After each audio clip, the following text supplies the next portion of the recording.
Hey everybody, this is Russ from Retro Game Core. Today we're going to review the Anbernic RG Cube XX. This one is the latest in a line of entry or budget level devices. It's usually around $60 or $70 and can play up through PS1 plus a couple other systems as well. And there are definitely some unique components to this device compared to the others. And most importantly is the screen. It's about 4 inches with a resolution of 720 by 720, making it a perfect square. And even though those screen dimensions are not a perfect fit for any retro system throughout history, it's actually a very good fit for most of them anyway. And so in this video, I'm going to walk you through some of the more popular retro systems and show you why this screen is one of my favorites to play them on. And to top it off, it doesn't hurt that basically everything else about this device is pretty great as well. It's got super tight controls and excellent ergonomics in addition to all the features that I would want in a budget handheld, including HDMI out and Bluetooth and Wi-Fi. And so in this video, I'm going to break that all down, all the things that I like about this device, a couple things that could be better, and whether or not it's going to be worth you picking it up. And so without any further delay, let's go ahead and get started.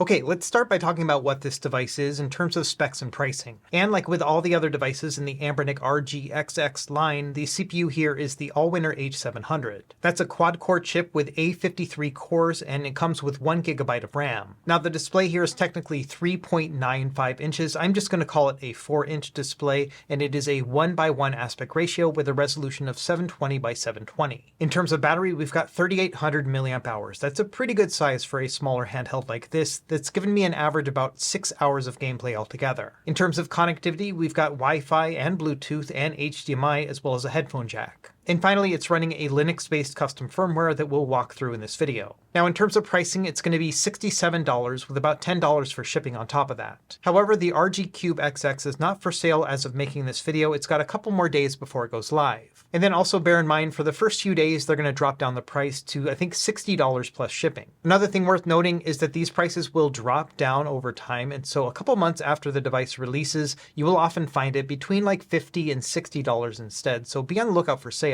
And as you can see here, we have 3 different color options. We have an all white color, a DMG gray, as well as all black. Now, one thing that's unique about the RG Cube XX that I haven't seen in these other devices is that it's going to be shipping with a 32 GB card that does not have games on it. In all the other previous devices, it came with a 64 GB card that was preloaded. Now, personally, I'm a fan of having a no games option. That means you can load up your own library and keep everything nice and clean. But just bear in mind that if you want to get that 64 GB option, it now costs an additional $8. So in other words, when you put this into context, the RG Cube XX, even though it is about the same price as the others, it is now more expensive if you do want a card that has games on it. All the other devices come around that same price point, but come with that 64 GB card instead. Now, one of the other questions that always comes up about these devices are what games will actually play on this and what will play well. And so here's just a quick overview of most of the systems that you'll be able to play on the RG Cube XX and the other XX devices. However, bear in mind that there are some caveats here. For example, Nintendo 64, Dreamcast, and PlayStation Portable, those don't really play at full speed. You can definitely find games from those systems that will play, and we'll test them out in this video as well, but I mostly like to focus on PS1 and below when we're talking about what runs well. Now at this point, we have about 6 or 7 devices within the RG XX line. And even though I've seen a lot of complaints about people saying that they wish they went with a more powerful chipset, I actually think this is a good thing. At this point, you can find a bunch of them of different shapes and sizes depending on your own needs. And because they're running in the same chip, that means we have access to a bunch of different custom firmwares made by the community. And so really, it'll often come down to which shape and size you prefer the best. And so that's what we'll focus on here in this video. And of note, I do want to acknowledge that I had a small part to play when it came to the creation of the RG Cube XX, and that's really the first time I've been able to say something like that. Earlier this year, this device came out. It is the RG35XXH, and this essentially was the first horizontal form factor that we had seen with this chipset. Now, if you saw my review, I really enjoy this device. It's one of my favorite within the RG XX line. I love the fact that it's nice and sleek and also very pocketable. And so after this device came out, I reached out to my contact at Anbernic and I said, hey,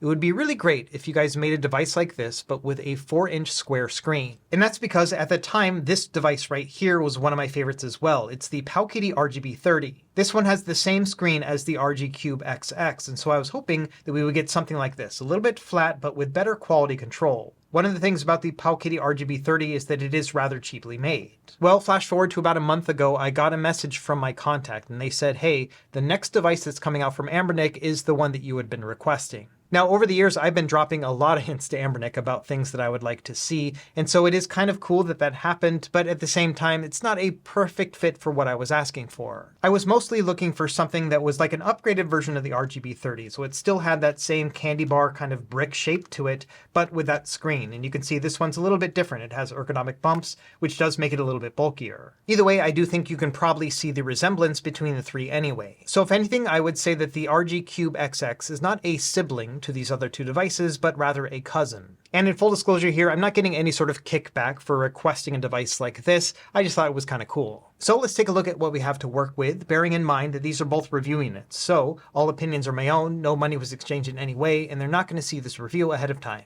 Now inside the box is going to be very standard Anbernic, so we've got the device itself, and then underneath we have an instruction manual as well as a USB-C cable. And this cable is going to be USB-C to USB-A. Now in case this is the first time you've used one of these Anbernic devices, on the back they actually have the adapter input. This shows the proper charging signal is going to be 5 volts and 1.5 amps. And one of the things we found with the XX devices in particular is that for best results you should charge it with that exact signal. So instead of using a USB-C to USB-C fast charger like you would for a modern smartphone, you want to use one of those older adapter plugs from like an older phone. I'll leave a link down below to an adapter with those exact specifications, so if you don't have one of these, I would recommend picking one of these up. Either way, let's go over the device itself and some of my first impressions. And really, there are no big surprises here. And that's because the RG Cube XX, which we're reviewing here today, is almost identical to the RG Cube, which came out about 4 or 5 months ago. This one is a more powerful Android-based handheld, which is about $100 more than the RG Cube XX that we're reviewing today. There are a couple other key differences, including the fact that the D-pad is up top on the Cube XX because this one is built for more retro games. In addition, even though they both have stacked trigger buttons, the RG Cube has analog inputs, whereas the Cube XX has a digital input. And again, this makes it better suited for retro games because you won't have an analog input for most systems. And then finally, the other major difference is the RG Cube had active cooling, which is why you can see that fan and the vents up top. And that's because it had a more powerful processor, which in turn required more cooling. And there are some other minor differences. For example, there's a mini HDMI port on the Cube XX, whereas the Cube had DisplayPort via USB-C. Other than that, yeah, it's pretty much a dead ringer for the RG Cube. So all the things I loved about this device, including those nice ergonomic bumps, or the fact that we have just a slightly grippy texture right here on the back, all of these things combine to make it a very comfortable and ergonomic device altogether. Now let's talk a little bit about the controls. We're going to start with the D-pad. So this has a disc or floating D-pad style. It's very similar to what you would find on an old school Sega D-pad, like on the Sega Saturn or even the Genesis. It does use a rubber membrane connection, and you can feel a little bit of a click every time that it pivots. The travel here is somewhat shallow, so it does leave a bit of a mushy feel to it, but I personally grew up playing Sega Genesis, so I really do like this feel. Now, 2 of my favorite tests when it comes to the D-pad are going to be my Contra and Street Fighter tests. For the Contra test, what I like to do is press down on the D-pad and then rock it left and right. And what I'm trying to see here is whether or not I'm going to get an accidental diagonal, which means that if I wobble it a little bit too much, the character will move. And this is actually just about perfect for my needs. So if I move it just a little bit, the character stays mostly put. However, if I try to rotate the D-pad a little bit more, then yes, you can see the character moving. What this means is if I'm going to duck down in the middle of gameplay, chances are my character is not going to move, and that is excellent. In fact, I found this to be a little bit less sensitive to the other floating D-pads that Anbernic has made before, like with the RG Cube. So if anything, I would say this almost feels more like a hybrid of a traditional cross-style D-pad. Either way, I think it fits well with this overall type of gameplay, but it's really going to be up to you whether or not you like playing with this style of D-pad in the first place.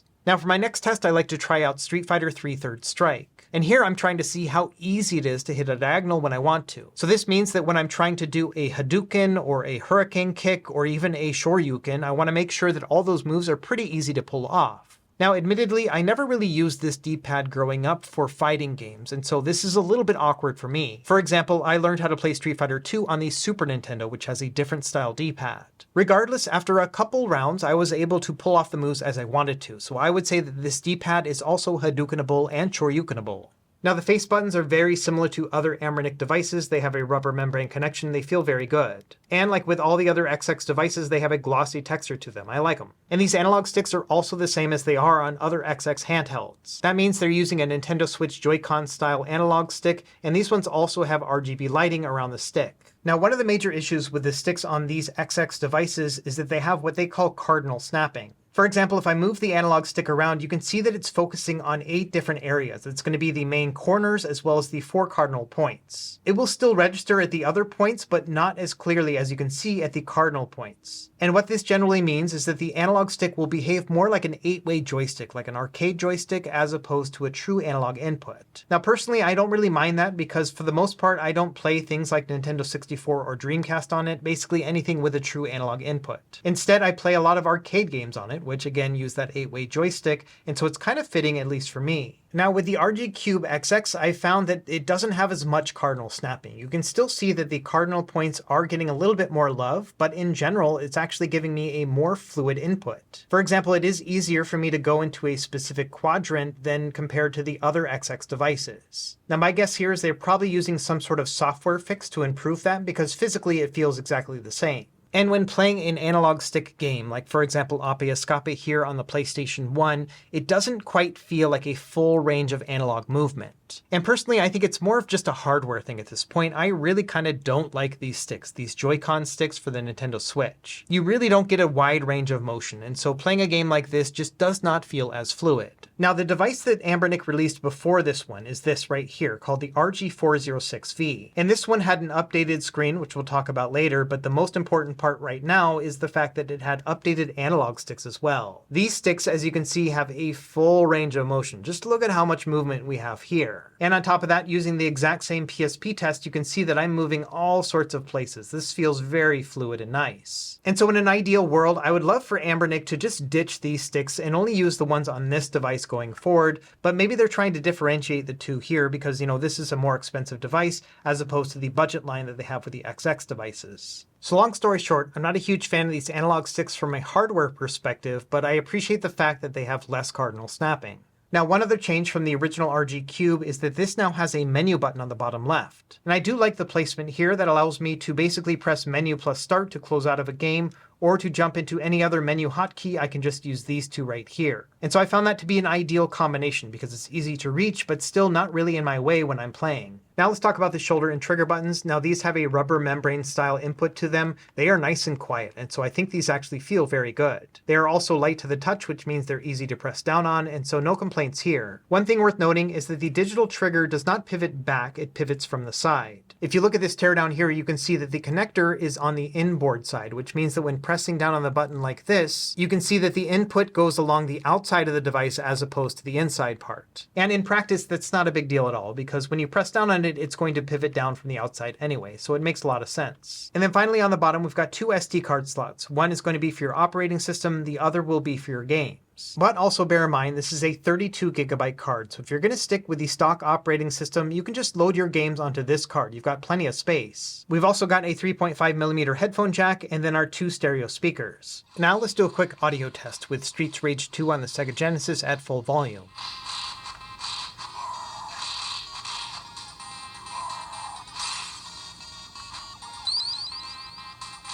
And I would say that the audio quality here is pretty decent. I can hear definitely everything going on in the game. Like with most other devices at this size and price range, it doesn't have a lot of deep, rich bass. I also did note that it didn't get super loud. I think it gets loud enough, but if you're looking for something to really blast the audio, this is not it. Of note, I also tested it with headphones, and I think the volume here was good, and the quality was good as well. I didn't get any sort of crackling or anything that you may find with some of the cheaper handhelds. Now let's talk about the stock operating system, which is largely the same as it has been with the other RGXX devices. The big change here is that it's had a bit of a facelift. It has a different skin on it. I think this looks pretty clean. But functionally, it's going to be the same. So you can go into the RA game section, which is what I recommend, and then you can choose your system and then launch your game. And I only got a 32GB card with each of my devices, and so it did not come with any games. I just loaded up my own. Another thing worth noting is you have an app center. Within here, you can go into the app section, and there are a bunch of different changes you can make to the configuration. I've talked about some of these other configuration changes that you can make within the settings, but two of my favorites, at least for this device, are the bezels as well as the shader section.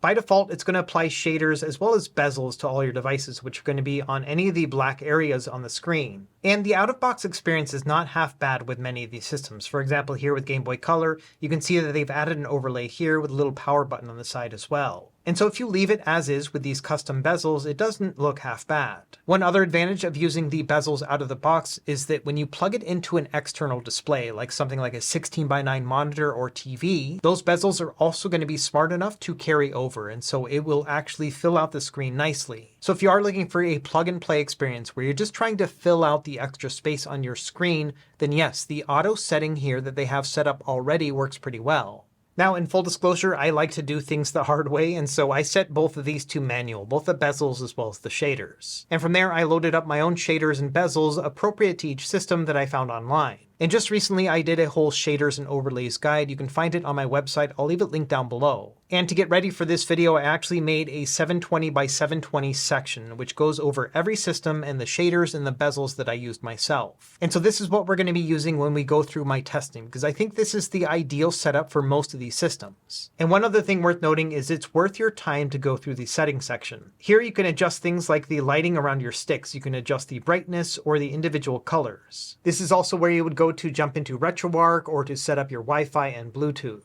Okay, now let's talk a little bit about the size and overall feel of this device compared to others with the same chipset. We'll start with the original. This is the RG35XX Plus. This one obviously is a vertical handheld with a smaller 3.5-inch screen, and you can see it is quite a bit smaller than the RG Cube XX. Next, we have the RG35XXH. This one again has a 3.5-inch screen. Now going smaller, this is the RG28XX. Again, all these have the same chipset, same performance, but this one has a 2.8-inch screen instead. This one here is the RG35XX SP. This is a clamshell handheld, and even when opened up all the way, it's about the same size as the RG Cube XX. However, the big claim to fame for this one is that it can close up and it gets a lot smaller. Now let's talk about some of the larger devices. So next up we have the RG40XXH. This one's kind of like the 35XXH, but with a 4-inch 4:3 aspect ratio screen. Now on paper, this one should be my favorite, but there are a couple things that really hold me back from really enjoying it. The first is that I'm not a huge fan of the sensitivity of its D-pad, but most importantly, like I mentioned in my review of this handheld, it's a little bit too thin, which means that it gets very warm. And so even though I probably would really love to use this handheld, it just gets a little bit too hot in my hands. And then finally, this one is the most recent device before the RG Cube XX. This is the 40XXV. Now this one has a 4-inch 4:3 display as well, but obviously with a vertical body. And I have found that even though I'm not a huge fan of vertical devices, I do play this one a lot. Let's do a couple other comparisons. We'll start with the original RG Cube, and no surprises here, they are almost exactly the same size. And then also we have the Powkiddy RGB30, which is a little bit smaller than the RG Cube XX. I do like the boxy look and feel of the Powkiddy RGB30, but the Anbernic RG Cube XX is a much more quality device. And then finally, just for one other size comparison, here is the Retroid Pocket Mini. Now these are in completely different price categories. The Retroid Pocket Mini is made for more high-end emulation and costs $200+. But you can see in terms of width, the RG Cube is actually a bit more narrow.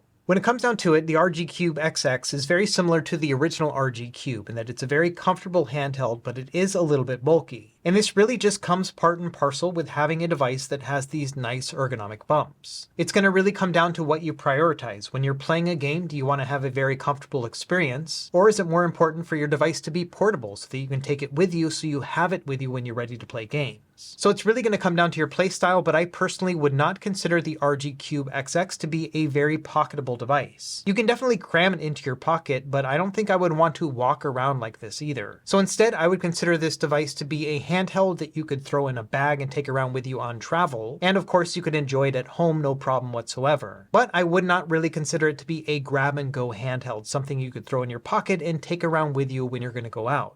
Okay, now that we've gone through and talked about what the RG Cube XX is in terms of the controls and the ergonomics and the size, now let's start talking about what I like and some of the things that could be better about it as well. Usually I will leave all this stuff to the end of the review, but we're actually just going to do this for the rest of the video. I'm going to talk about all the things I like and then a couple of the things that I think could be better. So let's start with the fact that I love the fit and feel of the RG Cube XX. It's a little bit on the small side, but not what I would consider to be a small handheld compared to the others in this category. Instead, I find this to be just a very comfortable handheld overall. Not only that, it feels rock solid. It's super sturdy and feels well built, especially for around the $60 or $70 price point. And so I like the fact that this is a handheld that is a good standard size, but is very solid and tight. Now the next thing I really like about it is the screen, and we're probably going to spend a lot of time talking about this. And I would say that the screen can be put into one of three different categories. The first are going to be systems that just naturally look very good on a square display. This will include things like Game Boy and Game Boy Color and Neo Geo Pocket, as well as Game Gear. And that's because many of these devices had a very squarish overall orientation, and so when put on a square screen, they fill up a lot of the space. You can see here with Game Boy, we have minimal black bars at the top and bottom, but it is impressively large compared to both 3.5 and 4-inch devices. In fact, even if we trim down the size to be integer scaled, you can see that it's still larger than a 3.5-inch display. And so when it comes to these handheld systems, this is going to be one of the best experiences you can find on the market. Now the next category will be those that play at a 4:3 aspect ratio. This will include things like Sega Genesis and PlayStation and Dreamcast. And because 4:3 is a somewhat wider aspect ratio, you can see that we have larger black borders at the top and bottom. Now you could also fill these up with additional overlays like I'm doing here to make it a little bit prettier looking. But to be honest, having black bars at the top and bottom when in the middle of gameplay don't really affect me at all. Instead, it just feels like a very compact experience because the screen is basically going up all the way to the controls, and so it feels like I have a much larger screen. And when I'm playing, I just don't really look at the top and bottom, so it doesn't really affect me. Now when playing 4:3 content, it's not that much larger than a 3.5-inch screen. In fact, it's only about 3.6 inches. So when we're talking about 4:3 systems, it's not going to be much of a larger experience than the 3.5-inch devices that we have on the market. And so if you are looking for the largest 4:3 experience, then a 4-inch 4:3 device like the RG40XXH is going to be a better fit. Now the third category is very interesting to me. This is when you can play 4:3 systems but at an 8:7 aspect ratio. This works particularly well with Super Nintendo, TurboGrafx-16, and NES. And that's because an 8:7 aspect ratio is closer to a square, which is going to fill up more of the screen, but then also the resolution of the system scales up very well to a 720x720.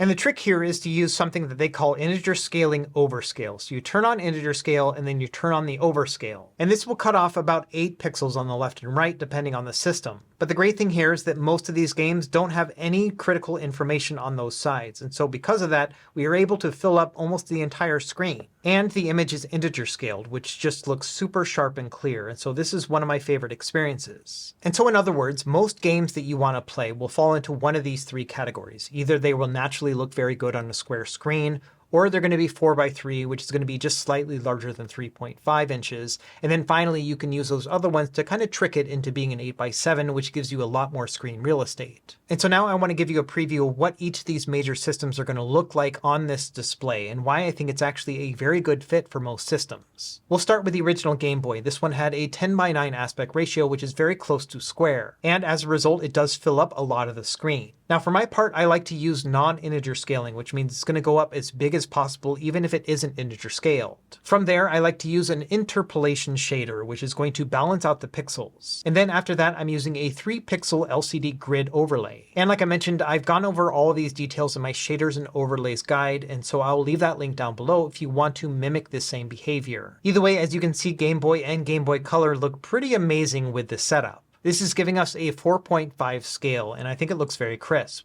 Now, of course, you could also do an integer scale and use a different overlay for that, and this is what it'll look like. And I do think that the screen here still looks nice and big with a 4x integer scale. So it is really going to come down to what you prefer, but for me personally, I like to blow things up all the way. It's almost an identical setup with Sega Game Gear, again playing at a 10:9 aspect ratio, and it's going to fill up most of the screen. So this does look almost identical to the entire Game Boy Color setup that we just went over. Now Neo Geo Pocket Color looks even better. This one had a taller aspect ratio, so it's going to fill up even more of the screen. And again here I'm using non-integer scaling, but with that interpolation shader as well as a grid overlay. So when it comes to these squarish aspect ratio systems, you can definitely see how good everything looks. Now Game Boy Advance also looks very good, even though that is a bit contradictory. This one is a wider aspect ratio, which means the black bars at the top and bottom are going to be relatively large. However, this screen is also a perfect 3x integer scale with Game Boy Advance. So it is a somewhat bittersweet experience in the fact that it is super crisp and clear, but it is also worth noting that you will have those black borders at the top and bottom.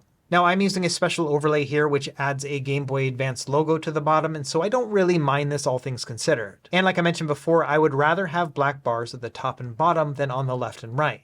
Now let's talk about some home console systems. We'll start with NES. Now for this setup, I am using an 8:7 aspect ratio and then using that integer scale overscale. From there, I also added a 3-pixel scanline overlay. So this gives me a light CRT effect, but then also with integer scaling, and so everything looks great. Now this won't be a perfect solution for every NES game. There are some that will have cutoff on the left and right. However, that experience is going to be somewhat few and far between compared to the vast majority of the games that you're playing. They're going to look great. Now an 8:7 aspect ratio is a little bit more squished than 4:3, so this is really going to come down to personal taste. But I think the trade-off of having integer scaling as well as having just more screen real estate is worth it in this regard. And it'll be an identical experience with Super Nintendo, again with integer scale overscale and that scanline overlay. And if you're a fan of Nintendo and Super Nintendo, I think that you will really enjoy this experience. Because it's integer scaled, you're going to have perfectly balanced pixels, which means that something like the Mega Man X Life Bar is going to look perfect. And I think using a scanline overlay like this just gives you a bit of a CRT effect while still keeping everything very crisp. Now if you'd like, you can go full ham like I did in my shaders and overlays video and add a bunch of CRT effects. So here I'm using a CRT shader on top of a glow shader, which makes it feel like I'm playing like in a dark room in the 80s. And an effect like this looks very good on this 720x720 display as well. And all these tricks will also apply to the TurboGrafx 16 or PC Engine depending on where you're from. These games also look great at an 8:7 aspect ratio, and you can apply that integer scale overscale and then also that overlay too. So again, we're getting these really crispy pixels with a nice scanline effect as well. And I don't know about you, but I didn't really have access to the TurboGrafx 16 when I was a kid. I think I maybe played it once or twice. And there are a lot of hidden gems on this system, so visually this might be one of the better ways to discover this catalog. Now, Sega Genesis is kind of firmly a 4:3 aspect ratio system, and so in that regard, it's not really worth it to bump it up to an 8:7 aspect ratio. Instead, for this system, I kept it at 4:3 and then applied a special custom overlay. This one's got a nice Sega logo at the top left and then also the Nomad logo on the bottom. And so this is going to work great for things like Genesis, Sega CD, and 32X. Next, let's move into some of the arcade systems. We'll start with Neo Geo. This one also has a custom overlay from an author named Geltron, which I have linked to in my shaders and overlays guide. And so again, this does give a bit of an immersive feel. Even though you do have black bars at the top and bottom, at least they're saying things like SNK and Neo Geo to make it just a little bit better of an experience. Now, when it comes to standard arcade games, things can get a little bit different. And that's because, arcade games had a variety of different aspect ratios. But for the most part, they were either 4:3 or 3:4. For the 4:3 systems, I used non-integer scaling and then an interpolation shader and then threw on that scanline overlay. And I think the combo of all this still looks very good. Yes, you'll get black bars at the top and bottom, but again, I don't really mind that. And one of the great things about arcade games on the RG Cube XX is that D-pad. And that's because a floating D-pad like this is kind of halfway between a D-pad and an analog stick. And so I found that even though I usually will play with an analog stick with arcade games, I didn't mind just using this D-pad instead. And so I did find it to be a very comfortable experience overall. Now, the other half of arcade games are those that played with a vertical orientation, and these look amazing on this screen. And that's because compared to like a 4:3 aspect ratio, a square aspect ratio is going to give you more screen real estate. So vertically oriented games, which includes things like shoot 'em ups, look really great on this screen, and they also happen to be some of my favorite arcade games to play, bar none. And so again, I think this is a very fitting system to play on the RG Cube XX. Now let's move on to the more 3D based and demanding systems, and these ones are going to be very similar to what we saw with the Sega Genesis. So these are going to play at 4:3, and you can see here with Sony PlayStation that I'm also using a custom overlay. This is going to give us the Sony and PlayStation logos, and I think it fills out the screen nicely. These overlays also have a scanline or grid effect depending on the system, and so they're going to look really nice and crisp as well. And thankfully, this chipset is powerful enough to play just about every PS1 game just fine. You can also turn on a 2x resolution upscale if you would like, but I found that just a standard native resolution with these scanline overlay effects just look a lot better. And so that's how I've chosen to play these PS1 games, and it's been a great experience. Now moving up to other systems, this is where performance will start to get in the way. We'll start with Nintendo 64, and by default it's going to use the parallel RetroArch core within the stock firmware. And there are definitely going to be fully playable games here, mostly the lightweight catalog. However, once you start moving things up, for example with Cruisin' USA, this is a more demanding game, and you can see here that it is not playing at full speed. It's actually pretty close, only a few frames per second off, but it's still enough to feel that stuttering and the audio crackling. And also bear in mind that the default settings within the parallel RetroArch core will give us the best performance, but not the best visual fidelity. For example, here playing 007 GoldenEye on the parallel core, you can see that things just look a little bit messed up, especially the sky overhead. Now the Movement 64 Plus core will give you a more accurate experience, but the performance will go down even more. Now admittedly, this game wasn't fully playable with the parallel core either, but it's a lot worse than the Movement 64 one. And so when it comes down to it, I would definitely not buy this device to play Nintendo 64 games. You will find that many are an added bonus, but I wouldn't say that it's fully playable. But some of the classics like F-Zero X, Diddy Kong Racing, Mario 64, and Mario Kart 64, those are all going to play fine. But in the end, I would classify Nintendo 64 gameplay here to be somewhat hit and miss. Now thankfully, when it comes to Sega Dreamcast, the performance is a little bit better than Nintendo 64. And that's because the Flycast RetroArch core, which is used by default in the stock firmware, has auto frame skip. And so even though you're not going to get a full 60 frames per second, most games are going to be at least playable. So as long as you're not a performance purist and you want to make sure that you get every single frame per second,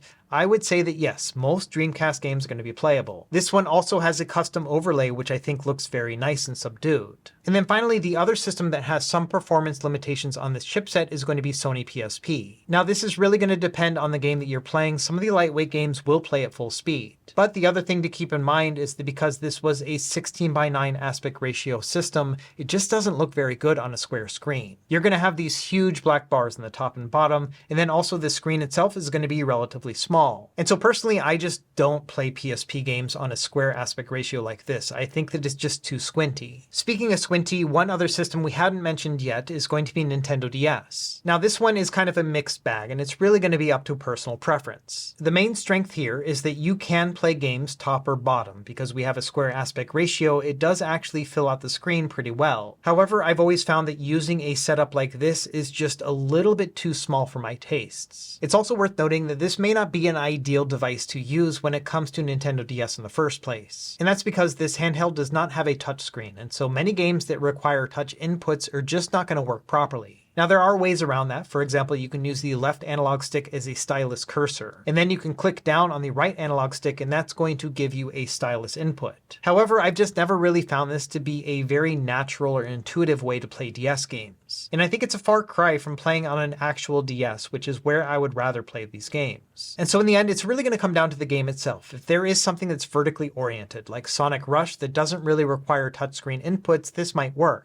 And for other games that don't really require you to look at both screens at once, you can always just turn this into a 4x3 system as well by only showing one screen at a time. So there are ways to make this work, but I would not say this is outstanding when it comes to Nintendo DS emulation. The performance is going to be there, but the actual gameplay experience is just a little bit subpar for me. And then finally, the last outlier system that I wanted to give mention to is going to be Pico 8. Now on the stock firmware, as far as I can tell, you can only play emulated Pico 8 games. However, once we get custom firmware like MuOS and Newly up and running on this device, then we'll be able to use native Pico 8, and I think this will be awesome. In fact, this might be the most premium device you can find, around $60 or $70, to use as a dedicated Pico 8 device. And because it's got Wi-Fi, that means you could use the full Explore menu as well once we have native Pico 8. Okay, so I know that was a lot to digest when it comes to both performance and the screen, but I really wanted to hone in on the fact that most systems actually look very good on the RG Cube XX. And this is a very similar experience to the Powkiddy RGB30, which has the exact same screen. If anything, I would say that Nintendo 64 and Sega Saturn are better on the Powkiddy compared to the H700 chip, but really that's about it. Now let's keep talking about some of the other aspects I like about this device, and some of these are very small but important to me. The first is the placement of this menu button. I love the fact that it's so easy to press all these hotkeys. I think it is ideally situated. In addition, I like those additional connectivity features like Bluetooth and Wi-Fi and HDMI out. This means you can consoleize your device. You can plug it into a TV, connect it with a Bluetooth controller, and all of a sudden you've got a home gaming console as well. And of course, having Wi-Fi means that we have additional features like earning retro achievements and SyncThing to be able to sync our saves. All that stuff will work on this device as well. And then finally, the thing that really brings this together in terms of an excellent experience is the battery life. I can get somewhere around an average of 6 hours of battery life between mixed gameplay of both easy to run and hard to run systems. And I think that 6 hours is just about perfect with these devices. That means I don't really have to worry about battery life every day, but I can charge it when I need to. But that also leads into the 3 negative aspects that I have about this device. Let's go over those. The first is the charging process itself. Like I mentioned in the video, it is a little bit wonky with this chipset. If you're using a standard USB-A to USB-C cable and with a lightweight charger that's going to match the specs on the back, then yes, when plugging it in, you are going to be able to charge it no problem. It's not going to be a super fast charge. I would say it takes about 1.5 hours to 2 hours to fully charge. Now, if you try to use something a little bit more high speed, like a USB-C to USB-C cable with a fast charger, then it will not work. It'll basically just not charge at all. And this has been the same issue with all the other devices within the XX line. So if you are going to charge it, just bear in mind that you'll have to use something a little bit more lightweight. Now, another thing worth mentioning is that these ergonomics, having a nice grippy grip on the back like this, it does come at a price. And that is the fact that the RG Cube XX is just a little bit more bulky than you might think. Now, like I mentioned, I think it still works well in many scenarios, like throwing it in your bag or using it at home, but it is not something that I would consider to be pocketable. And then finally, I also wanted to mention quality control issues when it comes to this screen in particular. With the original RG Cube, many of these screens had backlight bleeding along the edges. Now, I haven't seen that with my 2 devices, but it is possible that these were cherry-picked for my review. And so it is worth noting, if you get any sort of backlight bleed with your device, you can contact Anbernic and they will either give you an exchange or a refund, or you can also get a new screen. Now, even though I didn't get any sort of backlight issues with my device, I did have issues with my all-white one. This one had some weird vertical ghosting on it, as you can see here. It took about 2 hours for this to first appear, and now it just happens anytime I turn on the device. First thing I did is I took the device apart and I unseated the ribbon cable and I put it back to see if that would fix it, but unfortunately it did not. So if something like this happens to you as well, again, same process. Contact them and they will try to take care of it. But I do think it is worth mentioning that these are cheaper devices and they will have sometimes cheap components, and these screens in particular are prone to having issues from time to time. And so that's a wrap on all the things I like and dislike about this device. Now let's talk about whether or not it might be worth buying for you. And I think there are 3 major reasons why you might want to buy the RG Cube XX. The first is that I think this is probably the Goldilocks device when it comes to this screen. The Powkiddy RGB30 is around the same price, maybe a little bit more, but it does suffer from having low quality control. The device itself feels relatively cheap in the hands, and you have to make some adjustments to the D-pad just to make it worthwhile. On the other hand, the RG Cube XX feels very premium and high quality compared to the RGB30. On the other end of that spectrum, we've got the original RG Cube. This one is quite a bit more powerful, but costs about $100 more. And so that's what I mean by being in a Goldilocks space with this screen. I think it is better than the RGB30 and still good enough compared to the RG Cube. The fact that you can save $100 and get something that's very similar in terms of just overall experience is pretty awesome. So that's the first reason why you may want to consider buying this device. If you are intrigued by this square screen, I think that this one is probably the one to get. Now, the second reason is that I think that this is a pretty good out-of-box experience. The stock firmware is not perfect, but I think it is pretty good and definitely good enough. In addition, they do have the settings pretty well configured in terms of performance as well as on-screen overlays. And so if you are looking for a pretty good entry-level device, then you're going to be well taken care of. And then finally, the third reason why I think this might be worth picking up is that it becomes an even better experience if you are willing to do some configuration. Like I showed in all my gameplay testing, if you are willing to try out a couple shaders and some overlays, you can get a really nice curated experience. And just about every single system that will play on this device looks incredible on this screen. Now, of course, there are a couple reasons why you may want to avoid this device, why it may not be the best pick for you right now. The first is going to depend on whether or not you already have one of these devices with the same chipset. If you've already got one of these and you like it well enough, then I would say that it may not be worth an additional $60 to $70 to pick up the Cube as well. It obviously is an excellent device, but if you've already got something at home that's good enough, then it may not be worth that additional price point. And then also keep in mind that these devices just keep getting better and better. And while that does mean that yes, the RG Cube XX is kind of a culmination of all the other devices they've made, it also does mean that if they make another H700 device, that one might be a better fit for you. When it comes down to it, the RG Cube XX is not the perfect device I was hoping for. Back in January, I wanted something that looked like the RG35XXH, but with that bigger screen. However, since then, Anbernic themselves have changed the game. And it all comes down to the last device that they created, the RG406V. This one has a 4-inch 4x3 display, but with a higher resolution, 960 by 720. And this makes it even better for most retro systems compared to the square screen that we have today. In addition, this device has those new analog sticks, which I really love, and I hope to see on other devices in the future, even the budget ones. And so given what we know now, in terms of the components that are available from Anbernic, I think the perfect device would be a mixture of these two. I want a horizontal handheld with this chipset and this screen, and then also these analog sticks. I also want it to be a little bit thicker, like the 35XXH compared to the 40XXH. This one is just a little bit too thin for me, and that's why it overheats. And so even though I am super excited and grateful that Anbernic listened to my advice and made that device, I still have another request, and that's to see something like that instead. And if your preferences align to mine and that you want something kind of like these two but mixed up, then the RG Cube XX may just be a placeholder until then. And that's one of the fun things about all these retro handhelds, is that there's never really been a perfect one, at least for me, but we are getting closer and closer. So let me know what you think about the RG Cube XX in the comments down below. I'm going to be playing this one a lot, but I still think that there's something better out there. As always, thank you for watching. Be sure to like and subscribe if you found this helpful, and we will see you next time. Happy gaming.